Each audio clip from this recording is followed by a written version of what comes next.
Radical.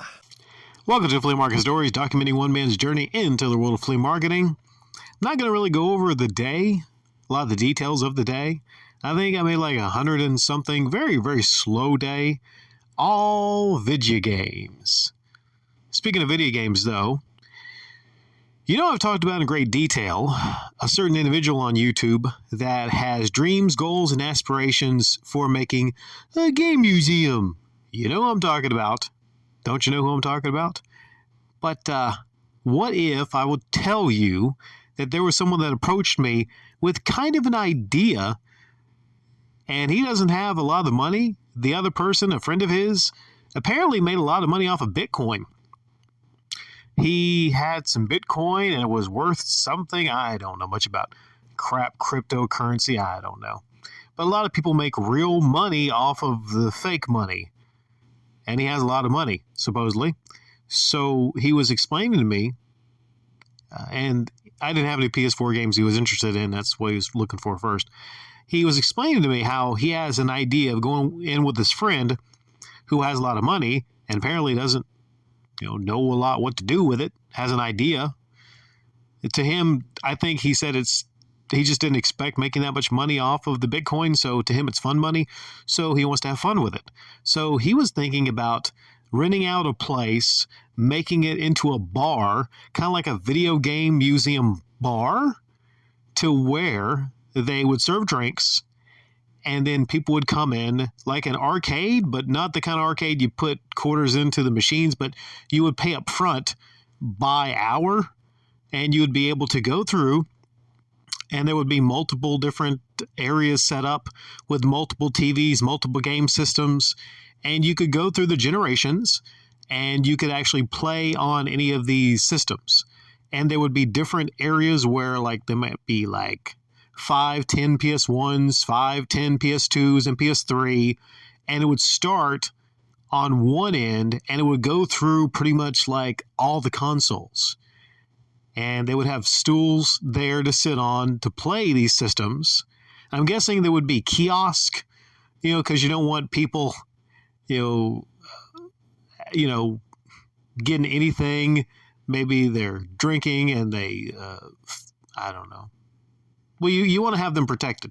I don't know. He didn't go into details of how they'd set up, but I'm thinking about how I would set it up, because you want to have it to where people cannot touch the systems with their grubby little hands other than the controllers.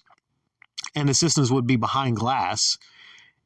And then you would go to the main desk, and then you would ask to play a certain game on a certain system.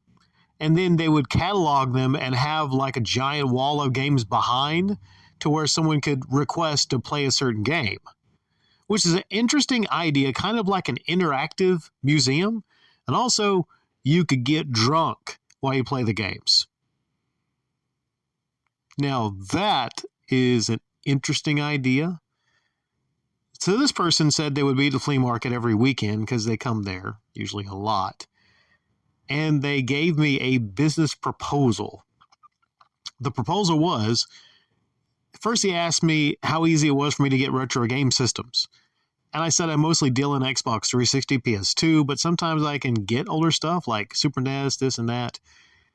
Retro games are big money right now, especially certain ones. He says he has something that he had since he was a kid. And I don't know if I believe him or not. I'll ask him to take a picture of it just so I can see it. Maybe a video at his house. But he has a sealed Zelda game on the Nintendo. Sealed, mind you. Now you know how much a sealed original Zelda can go for. All right. So I thought he was trying to make an offer or sell it or whatever. But if that was the case, I could say I give you a good bit of stuff here for it. I don't know, would be an equal offer for a sealed Zelda? I'm not sure. Maybe 2 or 3 360s? I'm not sure. And I'll throw in the controllers. How about that? But no, I'd seriously make him a big offer, multiple boxes of gaming stuff for that and everything, of what I had. Because I didn't really understand what the business proposal he was trying to say. I think he just added that in there. But the idea was I would provide. When did he say he was probably going to try to get this up and running? Maybe a couple months? That I would be a person that provides a lot of retro game stuff for him. He would come and he would pick it up. And I said, because I'm not sure if he wants me to buy it first. I said, like, I really don't want to invest a lot of money in buying stuff ahead of time because some falls through, and let's say the business doesn't, he doesn't want to do it. Because we all know with that YouTuber on YouTube, people have been sending him stuff for a long time, and he doesn't have that game museum up and running. He still has the games for it, though, that he has donated. Y'all know who I'm talking about. Mr. John Hancock. Come on. Some of you don't know who that is? The game museum man, right? But some of you are new. You maybe don't know. Like, what? There's a YouTuber trying to scam people? People send them their games for a game museum? What the fuck? I'm like, yeah, it actually happened in the past, and maybe it's still going on. I don't know. I haven't kept up. But I just didn't quite... It's not that I didn't understand. I kept trying to stress that if it's 360 stuff, I got you on that.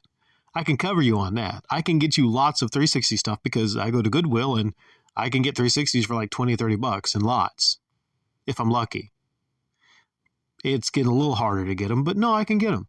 And I know a lot about them. I can fix the stuck disc trays.